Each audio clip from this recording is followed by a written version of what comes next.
Well,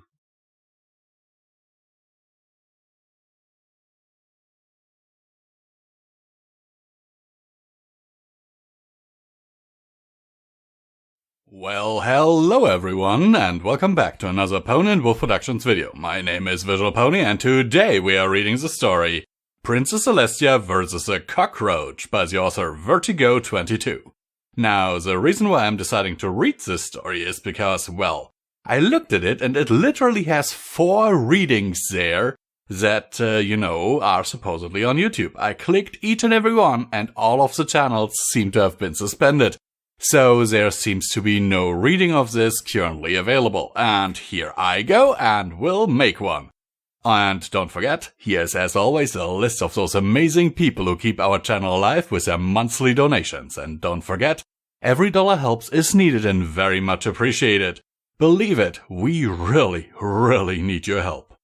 And as always, I will now get into the meat of the story because I am fairly certain that I am annoying you a great deal right now. The Battle of the Century. There it was. On the counter in the kitchen, and sitting motionless, was a small, reddish-brown insect with an oval-shaped body. 2 large antennae extended from its small head. A cockroach. The single most loathed insect to ever disgrace the face of Aegis. Celestia stood, petrified. She couldn't believe what was mere inches from her bagel. Her eyes were as white as the plate that her meal rested on. The mere sight of such a horrid pest was indescribable. They weren't meant to be in the royal castle. They were meant to be in third-rate butcher shops in the slums of Manhattan. Yet here one was. It had emerged from behind a stack of microwavable dinners, and now it defiled the beautiful pearl-colored counter. All the while it stared at the bagel of the Princess of the Sun, its compound eyes no doubt filled with gluttony. Celestia backed away from the ghastly insect, and up against the wall as her breathing continued to increase. She opened her mouth, but nothing came out. It's hard to say anything when one's thoughts are centered on the stuff of nightmares. Not to mention when one's eyes are glued to the single most horrifying thing since the millipede crawled across their favorite pillow. Nonetheless, Celestia continued to stare. And stare. Until she finally snipped out of her stupor. Not because she wasn't scared. No, she was still piss-her-pants terrified. Rather, the cockroach did the unthinkable. The single most horrible thing imaginable. It crawled into her bagel. The audacity of this action was too much. Celestia's eyes burned with anger, and from tears of absolute terror, as her horn lit up. "No insect defiles my breakfast!" she cried as she fired off a magical bolt at the rancid creature. "No insect!"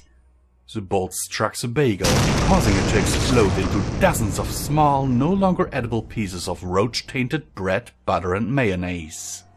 But the cockroach was still alive. Nary a scratch on its glorious reddish-brown body or thorax. "How are you not a pile of ash?" Celestia screamed, her eyes wide and her mouth hanging open. "Are you some sort of mutated being from another land?" The cockroach stood motionless for a few seconds before it crawled towards the nearby cookie jar, uninterested in the deranged alicorn's ramblings about being anything other than a lonesome insect from the outside world. "You shall answer me!" Celestia said as she enveloped the insect in her magic and levitated it over, only to realize what she'd just done. Like a little foal, she dropped it and let out a high-pitched shriek before running to the other side of the room. The roach spread its glorious wings and flew towards the counter again before it quickly made haste to the cookie jar again. "You shall not defile my sister's snacks!" Celestia proclaimed as she prepared to fire off magic bolts so powerful it once made Luna wince with pain. This was truly a spell worthy of the Princess of the Sun and no pony else. The bolt flew towards the roach, who by now was mere inches from the cookie jar. It struck the insect and destroyed a portion of the counter, causing pieces of it to fly in all directions and strike the wall, denting it. Alas, the cockroach didn't die. Its hardy shell being too resilient for even the magic of Celestia to penetrate, and continued its epic quest for a cookie or 20. Celestia couldn't believe her eyes. This abomination had survived 2 magic bolts, each filled with enough power to drain a fair amount of energy from her. "What is the meaning of this, you disgusting 6-legged freak?" she growled. The cockroach didn't answer and simply made its way up to the cookie jar, only to discover the top to the jar was on it. This was truly a dark day for all of cockroach kind. Celestia, however, beamed.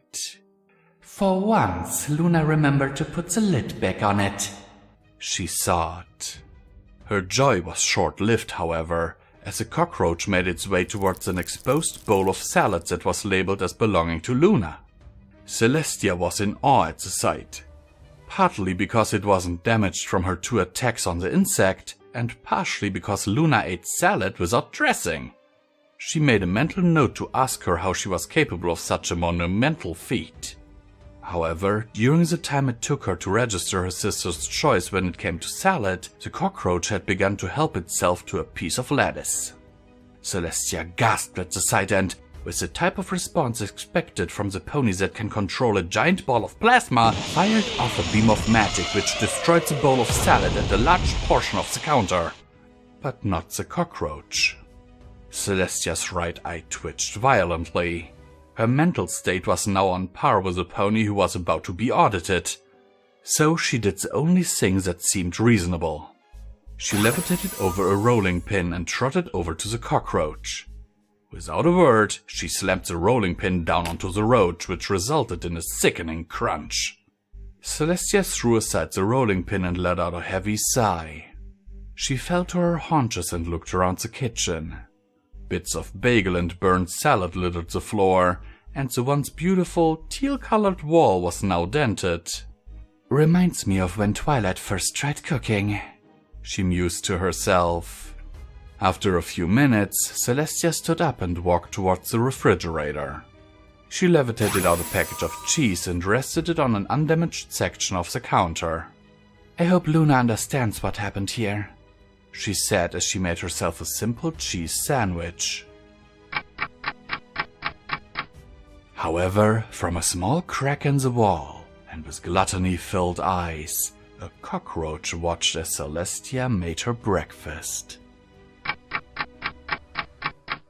Hello everyone and welcome back to Comment Time on the Visual Pony, where I remind you that you can support Pony and Wolf Productions with the link into the description. Every dollar helps is needed and very much appreciated, and helps to keep the lights on around here and helps me and Midnight eating. Yes, because Midnight has now moved in here and I have to basically pay for all of our food now with the same money I had before, which was already tight, and it's now even tighter. So yeah, if you can spend, you spare a buck or so, that would be very much appreciated, and you get awesome perks like early downloads of all the MP3 files of my work. So, about this story, yes, guys, I can totally agree that it is very hard to destroy a freaking cockroach. I only once in my life encountered one, and that was in my grandpa's house. I don't know where it came from. I don't know what it wanted there. It doesn't matter.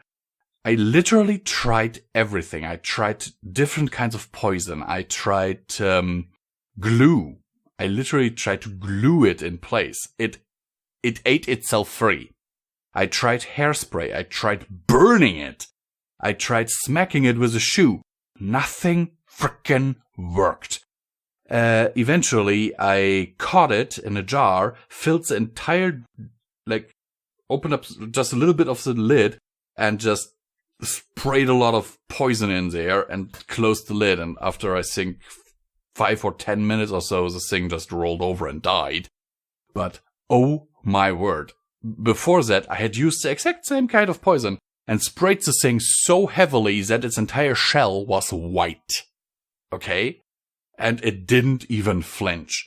The only thing that apparently killed it was being in a pure toxic atmosphere there, and oh my word. That was just getting rid of it was a real problem. It took me, I think, 3 days. But yeah. Let me know about your experiences with cockroaches. By the way, this was the only cockroach ever to be in that house. And I'm kinda glad about that. Sincerely yours, Visual Pony, and as...